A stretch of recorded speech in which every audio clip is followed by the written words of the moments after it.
नमस्कार। आदर्श शिक्षा समिति सिरई ऑनलाइन वीडियो में आपका स्वागत है। आज आप कक्षा चतुर्थी विषय हिंदी वीडियो क्रमांक 14 इस वीडियो को देखते हैं। आज हमारा कक्षा चतुर्थी में हिंदी विषय का पाठ जो 7वां है, 7वां पाठ वीर बालक अभिमन्यु, इसको पढ़ते हैं, समझते हैं। जैसा कि पाठ के नाम से ही आपको पता चल रहा है, वीर बालक अभिमन्यु।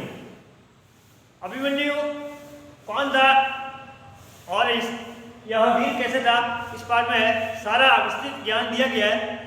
इस पाठ की शुरुआत से पूर्व में मैं आपको इस पाठ से संबंध में कुछ बातें बता रहा हूँ। ये जो पाठ है वह महाभारत काल का है। महाभारत काल में जो धृतराष्ट्र था, उनके 100 पुत्र और पांडव के 5 पुत्र, इन दोनों में जमीनी विवाद बहुत ही लंबे अरसे से चल रहा था। पांडवों को वनवास दिया गया और 12 वर्ष तक बाहर रहे। उसके पश्चात 13वें वर्ष उनको अज्ञातवास में मिला। तत्पश्चात उन्होंने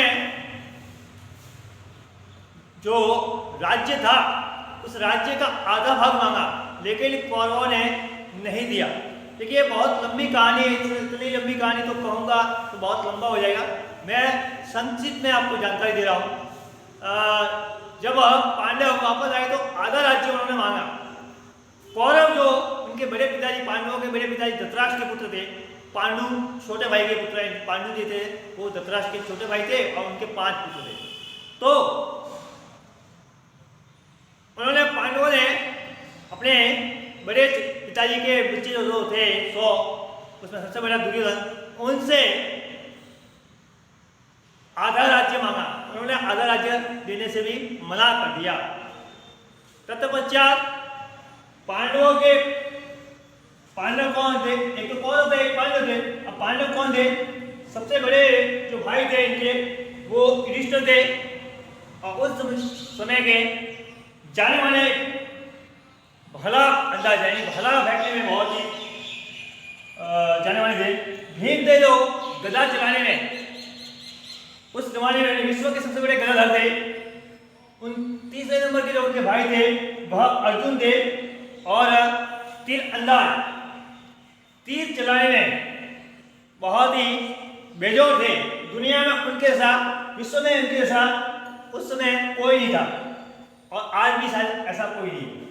नकुल और सहदेव, उनके 2 छोटे भाई थे, वो भी तलवार चलाते थे। ऐसे 5 भाइयों ने जब मांग की अपने आधे राज्य की तो मना कर दिया। तो बच्चा इनके बुआ के लड़के भगवान श्री कृष्ण, इनकी माता का नाम कुंती था और कुंती के जो भांजे थे कृष्ण, वो एक बार कौरवों के वहां गए और उन्हें कहा कि आप पांडवों को आधा राज्य न दे तो कोई बात नहीं, आप उन्हें 5 गांव दे दीजिए। इतने बड़े विस्तृत राज्य में 5 गांव, यानी बहुत ही छोटी मांग थी। लेकिन उस मांग को भी कौरवों ने ठुकरा दिया। उन्होंने कहा हम 5 गांव तो क्या, 5 इंच जमीन भी, भूमि भी पांडव को नहीं देंगे। तब पांडवों की ओर से जो गए हुए थे श्री कृष्ण दूत बन के, उन्होंने कहा फिर तो युद्ध होगा और एक निश्चित युद्ध की तरफ बढ़े। यह युद्ध जो था वह महाभारत का युद्ध कहलाता है। 18 दिन चल रहा है यह युद्ध। ये इस युद्ध में क्या था? भूमि का विवाद था, राज्य का बंटवारा था। लेकिन आमने सामने कौन थे? भाई के सामने भाई थे। कौरव और पांडव भाई थे। कौरव बड़े पिताजी के लड़के थे धृतराष्ट्र के, और पांडव छोटे भाई पांडु के पुत्र थे। भतीजे काका थे, विदुर वगैरह भतीजे जो काका लगते थे, ऐसे ही भतीजे जो अर्जुन वगैरह के भतीजे लगते थे। इस प्रकार के भतीजे काका का बीच में युद्ध था। भांजे मामा जो कौरवों के मामा शकुनी और उनके भांजे, ये पांडवों के जो पांचों भाई वो भांजे लगते थे। ऐसे ही पोते, जैसे वीर बालक का नाम, अभिमन्यु का नाम आया, ऐसे ही अनेक वहाँ पर जैसे भीम के बच्चे थे, दुर्योधन के बच्चे थे, दुशासन के बच्चे थे। तो ऐसे पोते और दादा तो क्या बोलता था, पितामह, भीष्म पितामह, ऐसे नाना भी थे उनके। तो इस प्रकार के गुरु और शिष्य के बीच भी सारी ये लड़ाई आपस में एक परिवार से ही थी। इन्हीं के बीच में तो पितामह थे, भीष्म पितामह, ये कौरवों और पांडवों के जो इनके पिताजी धृतराष्ट्र और पांडु, इनके भी पितामह लगने वाले ऐसे भीष्म पितामह जो अटल प्रतिज्ञा दी थी, ऐसे भीष्म पितामह इन्हीं कौरवों और पांडवों को शिक्षा देने वाले, सभी प्रकार की शिक्षाएं देने वाले गुरु द्रोणाचार्य, इनके कुलगुरु, क्योंकि राजपरिवार से थे, इनके कुलगुरु कृपाचार्य, इसी जयद्रथ जो दुर्योधन के जीजाजी, ऐसे ही दुर्योधन के मित्र एक कर्ण जो कुंती का पहला पुत्र माना गया है, ऐसे सारे के बीच में यह युद्ध होने वाला था। इस युद्ध में बहुत बड़ी विस्तृत ज्ञान है, लेकिन यहाँ पर इतना नहीं है, मेरी किताब में नहीं है और आपको इतनी जानकारी नहीं मिली। लेकिन इसमें एक चीज बताई गई है कि यह युद्ध जब लड़ा जा रहा था तो एक दिन की यहाँ बात हो रही है, 18 दिन की बात नहीं हो रही है। एक दिन चक्रव्यूह रचा गया। और चक्रव्यूह क्या होता है? चक्रव्यूह को क्या कि एक चक्रधार तरीके से सेना को, जितनी भी सेना होती है उसको इस तरह से जमाते हैं, चक्रधार तरीके से गोल गोल घेरे हुए हैं कि जो उसमें घुसे, जो भी व्यक्ति, जो भी योद्धा उसमें घुसे वह मारा जाए। इस प्रकार का यह रूप होता है चक्रव्यूह। और इस चक्रव्यूह के बारे में इस पाठ में विस्तृत बात बताई गई है कि कैसे ये चक्रव्यूह है। मैं आपको इस चक्रव्यूह के बारे में बता रहा हूं, ध्यान से देखेंगे। चक्रव्यूह मतलब पहली बात तो इसमें 7 घेरे होते हैं। सर्वप्रथम हम देखेंगे इसमें 7 घेरे होते हैं। जैसे पहले 1 2 3 4 5 6 7 घेरे। अब क्या होता है कि जैसे यहाँ पांडवों की सेना खड़ी है, पांडवों की सेना खड़ी है और यहाँ कौरवों की सेना खड़ी है। पूर्व में आप एक बात समझ लीजिए कि जिस दिन चक्रव्यूह रचा जाता है तो इसको भेजने का काम केवल और केवल मात्र अर्जुन को आता है, जो पांडवों के तीसरे नंबर के भाई है।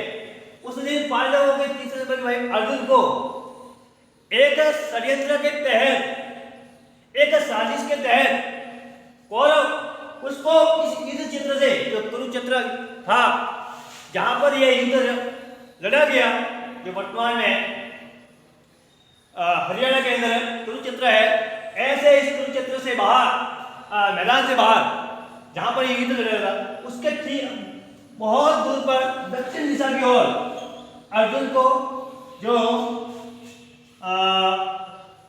जयद्रथ है, दुर्योधन का जीजाजी, वो उसको लेके चला जाता है। यानी कुल मिलाकर जिसको यह इसका ज्ञान था उसको उसमें बाहर ले जाते हैं अर्जुन को। अब इसको चक्रव्यूह को क्या भेजना पड़ता है। अब उस समय जो पांडव सेना में था वो अर्जुन था, उसका जो जानकार था, लेकिन अर्जुन उसने षड्यंत्र के तहत उसको उस मैदान से दूर ले जाएगा। अब यह विद्या इस प्रकार की विद्या होती है कि जो इसमें घुसा जाए वो मारा जाए। अब इसको भेजना किसी और को नहीं आ रहा था। अर्जुन का एक पुत्र अभिमन्यु था। यह जब अपनी मां के कोख में था तो एक दिन अर्जुन अपनी पत्नी को इस चक्रव्यूह के बारे में बता रहा था सुभद्रा को कि इस प्रकार का यह चक्रव्यूह होता है और इसमें कैसे घुसा जाए और कैसे बाहर निकला जाए। यह कहानी एक दिन सुना रहा था। तब अभिमन्यु अपनी मां की कोख में सुन रहा था, लेकिन सुनाते सुनाते जब अर्जुन चक्रव्यूह के अंदर की जाने की कहानी बताता है तब तक तो माँ उसकी जो पत्नी है वह जाग रही थी। और जब वह वापस आने की बात बता रहा था तब वह माँ सो गई, यानी अभिमन्यु जो बालक था वह भी कोख में सो गया, जिससे उसको बाहर आने की विद्या नहीं पता। उस समय पांडव चिंतित हो गए कि इस चक्रव्यूह को भेदने के लिए किसे आगे करे। चारों पांडव, भगवान कृष्ण तो अर्जुन के साथ थे, वो भी चले गए। अब चारों पांडव चिंतित होने लगे कि क्या किया जाए, इस चक्रव्यूह को भेजा जाए। तब इस छोटे से अभिमन्यु उस समय बहुत छोटा था और बात बता रहा था अपने बड़े तातरी को कि बड़े दादा ने युधिष्ठिर को कि बड़े पिताजी तातरी मैं इस चक्रव्यूह को भेजूं। अब छोटे से बालक को भेजा जाए यह भी उचित नहीं था, क्योंकि जो बड़े बड़े वीर योद्धा थे वह न जाकर छोटे से बालक को उसमें भेजा जाए। लेकिन यदि इसको चक्रव्यूह को नहीं भेजते हैं, इसके अंदर नहीं घुसते हैं, तो निश्चित तौर पर सारे पांडवों की मृत्यु निश्चित थी। यानी उस दिन यदि चक्रव्यूह नहीं घुसा जाए, न भेजा जाए, तो सारे पांडव मारे जाते। अब उसमें भीम जो पांडवों का दूसरे का भाई है, वह कहता है कि भैया अपने बड़े युधिष्ठिर से कहता है कि अभिमन्यु को भेजते हैं, लेकिन यहाँ युधिष्ठिर मना करता है कि इस छोटे से बालक को हम कैसे भेजें, हम इतने बड़े योद्धा तो नहीं जा पा रहे हैं। तब कहते भीम कहता कि इसका और कोई निदान भी तो नहीं है, और कोई समस्या का कोई समाधान भी तो नहीं है अपने पास, क्या करें। तब अभिमन्यु को भेजने के लिए राजी हो जाते हैं। अब अभिमन्यु इस चक्रव्यूह में घुसता है, लेकिन अभिमन्यु घुसने के पहले मैं आपको इस चक्रव्यूह की बात बता रहा हूँ। चक्रव्यूह में कैसे घुसना है और कैसा इसका रूप रखा होगा, मतलब किसका तो इसको तोड़ते हुए घुसते हैं, ये सारी बात ध्यान से समझेंगे।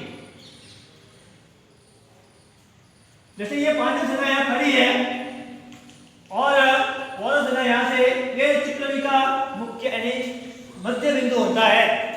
इस मध्य बिंदु के बीच में कौरव जो वो यहाँ से आ गए, कौरव सब यहाँ आ गए और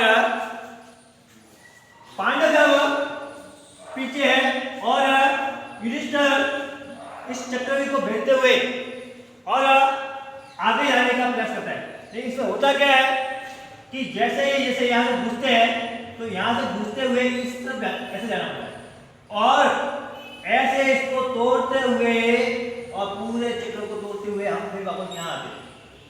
अब होता क्या है कि यहाँ से घुसे तो यहाँ पर जितने विरोधी सेना के सैनिक होते हैं वो इन सबको मारते हुए हमें आगे बढ़ना पड़ता है। जैसे इतने सैनिकों को मारा, फिर यहाँ से जो सैनिक बचते हैं वो इस चक्रव्यूह को वापस बंद कर देते हैं, दरवाजा पीछे आने का बंद कर देते हैं। आप बात समझ रहे होंगे, इतने आगे गए यहाँ से बंद कर दिए, फिर इन सबको मारते हुए आगे बढ़ना है, फिर यहाँ वापस बंद कर देते हैं। यानी जो घुस रहा है वह वापस नहीं आ सकता है, बाहर नहीं आ सकता है, मारा जा सकता है। बात समझे आप? फिर आगे बढ़ते हैं तो ऐसे करते करते ये अभिमन्यु और उनके पीछे पांडवों की सेना, चारों भाई पांडव के महारथी और उनकी पूरी सेना पीछे आती है।